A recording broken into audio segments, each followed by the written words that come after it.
Turkey birds. भाई Turkey birds के मतलब कि तो आपने सुना ही होगा कि इस तरह के बर्ड्स भी हैं, और हमारे कुछ ऐसे भाई भी हैं या फिर बहनें हैं जिन्होंने इनको देखा भी हुआ है और या फिर इनके मतलब जानते भी हैं।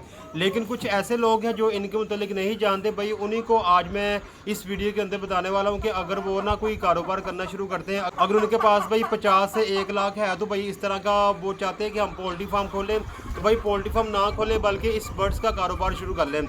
यकीन माने इस बर्ड्स के मतलब ना आपको ऐसी ऐसी मालूमात दूंगा कि भाई वाकई कहेंगे कि भाई ये जो हम कारोबार शुरू कर रहे हैं टर्की बर्ड्स का, ये बहुत ही मुनाफे बख्श होने वाला है। तो भाई टर्की बर्ड्स के अगर आप कारोबार शुरू करते हैं तो भाई इसका आपको क्या फ़ायदा होगा, और ये इनकी जो ग्रोथ है इसका लेवल क्या है, और उसके बाद इनकी जो मार्केट डिमांड है वो क्या चीज़ है, और ये कितने अंडे देते हैं, और इनके बच्चों की क्या सूरत हाल है, और ये खाते क्या हैं, इसी के मतलब भाई आज की हमारी वीडियो है। तो वीडियो को शुरू से लेके एंड तक लाजमी देखना ताकि आपको बात की समझ आ सके।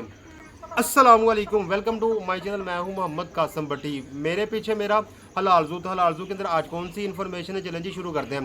भाई तुर्की बर्ड्स, कुछ लोग ना टर्की बर्ड्स भी कहते हैं, दोनों एक ही चीज़ का नाम है। तो भाई टर्की बर्ड्स का कारोबार आप शुरू करें। क्यों शुरू करें? इसलिए कि भाई इसका बहुत ही ज़्यादा फ़ायदा है, और दूसरी बात ये कि इसकी डिमांड बहुत ज़्यादा। लोग इसका गोश्त ऐसे खाते हैं जैसे कि बकरे का गोश्त खा रहे हैं, क्योंकि इसके गोश्त का जायका जो है ना वो आम देसी मुर्गी से बहुत ही बेहतरीन किस्म का होता है। आप यकीन माने कि इसकी इतनी डिमांड है कि अगर आप किसी होटल के साथ लिंक कर लेंगे ना और उनसे आप कहेंगे कि हम आपको एक मंथ में तकरीबन 10-12 टर्की बर्ड्स देते जाएंगे, वो कहेंगे भाई देते जाएं। या फिर ऐसा होता है कि कुछ ऐसे घराने भी होते हैं जो आपके साथ लिंक करते हैं कि भाई आपने टर्की बर्ड्स हमें सेल करने, हम उसका गोश्त खाना पसंद करते हैं। मतलब कि तकरीबात के अंदर जैसे कि सबसे जो है ना मेन ईद वाले दिन, या फिर जो हमारे क्रिश्चियन भाई हैं वो क्रिसमस वाले दिन इस तरह का गोश्त खाना बहुत ज़्यादा पसंद करते हैं। तो भाई टर्की बर्ड्स के हवाले से बात करो ना, तो इसकी जो एज है ना वो भाई 10 साल तक रहती है। ये देखिए कितना अहम बर्ड्स है। और अगर 10 साल तक इसकी एज है ना, तो 10 बार अगर इसने अंडे दिए और अंडों की पोजीशन पे आ गया तो आप देखेंगे आपके पास टर्की बर्ड्स ही हो जाते हैं। आप 2 पेयर से ना, अगर आपकी देसी मुर्गी का काम शुरू कर रहे हैं, आपने किया हुआ या फिर आपने किसी और चीज़ का काम शुरू किया हुआ है, तो भाई आप 2 पेयर लेके आ जाए। 2 पेयर से भाई आप कारोबार शुरू कर सकते हैं।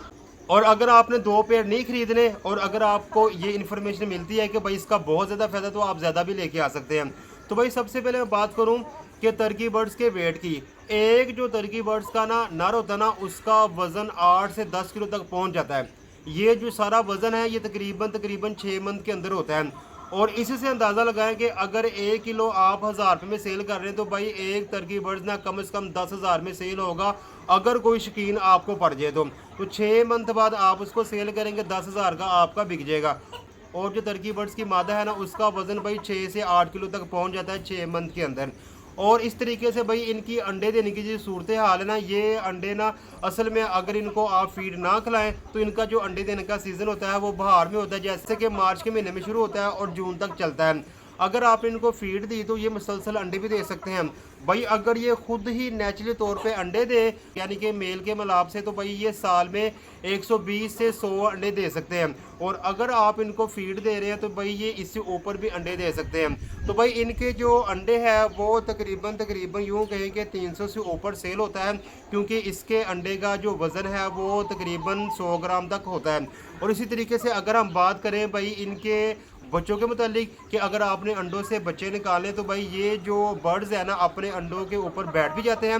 और इनका जो दुरानिया होता है ब्रॉडरी का, वो तकरीबन 28 दिन का होता है।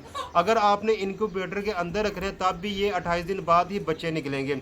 और इसके बाद भी बच्चों के नशोनुमा के लिए वही फीड इस्तेमाल होती है जो आप देसी मुर्गियों के लिए इस्तेमाल करते हैं, और वही इनका पालने का तरीका जिस तरह आप देसी मुर्गियाँ पालते हैं। लेकिन फ़ायदा जो है ना वो ज़्यादा इसके अंदर है। तो भाई अगर मैं इसके बच्चों की सेल की बात करूँ ना, अगर आपने अंडे में से बच्चा निकाला और आपने 1 मंथ का बच्चा कर लिया, और अगर आपके पास देसी है तो वही वो 100-150 में बिकेगा। लेकिन ये जो बच्चा होगा वो इसकी जो है ना शुरू से सेल प्राइस 1000 तक पहुंच जाती है। 1 मंथ का 1000 में, उसी के मुताबिक 2 मंथ का और भाई प्राइस इस तरह चलते चलते जब 6 मंथ तक पहुंच जाएगा तो भाई ये 10,000 के आसपास आ जाएगा।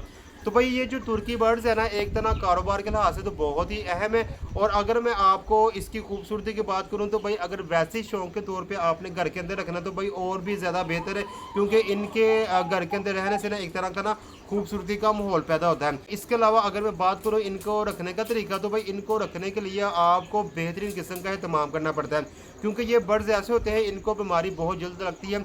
इनको एक्स्ट्रा प्रोटीन वाली जो गज़ा है वो भी आपने खिलानी है, सब्ज़ गज़ा भी आपने खिलानी है। इसके अलावा जो कैल्शियम वाली गज़ा वो भी आपने खिलानी है। इनकी वैक्सीन शुरू में की जाए तो ज़्यादा बेहतर होती है, अदरवाइज़ आप दरमियान में भी कर सकते हैं। इनके रहने के लिए आपने जिस खुड्डा या फिर जो भी आपने बनाना है उनको उसकी जो सफाई है वो रोज़ नहीं तो कम से कम हफ्ते में एक बार आपने लाजमी करनी है, क्योंकि किसी भी बीमारी की तरफ ये बर्ड्स ना आए। तो भाई तुर्की बर्ड्स का कारोबार शुरू करें, और कारोबार शुरू करने के लिए 50,000 आप लगाएं। कई पेयर आप खरीद रहे 50,000 में, कम से कम ना अगर आप बच्चे भी खरीदते हैं ना तो आपको बहुत ज़्यादा मिल जाएंगे। अगर आप सिर्फ ना खरीदते हैं ब्रीडर तो भाई कम से कम ना 5 पेयर आपको मिल ही जाएंगे, और उन 5 पेयर से आप कई गुना बच्चे बढ़ा सकते हैं और कई गुना अच्छा कारोबार शुरू कर सकते हैं, जो कि देसी से कई गुना ज़्यादा मुनाफा बख्श होगा। तो भाई इसी के साथ मेरी आज की इन्फॉर्मेशन वीडियो खत्म होती है। एक नई इन्फॉर्मेशन वीडियो के साथ बहुत जल्द आपसे मुलाकात होगी। तब तक के लिए खुदा हाफिज़, अस्सलाम वालेकुम वरहमतुल्लाहि वबरकातुहू।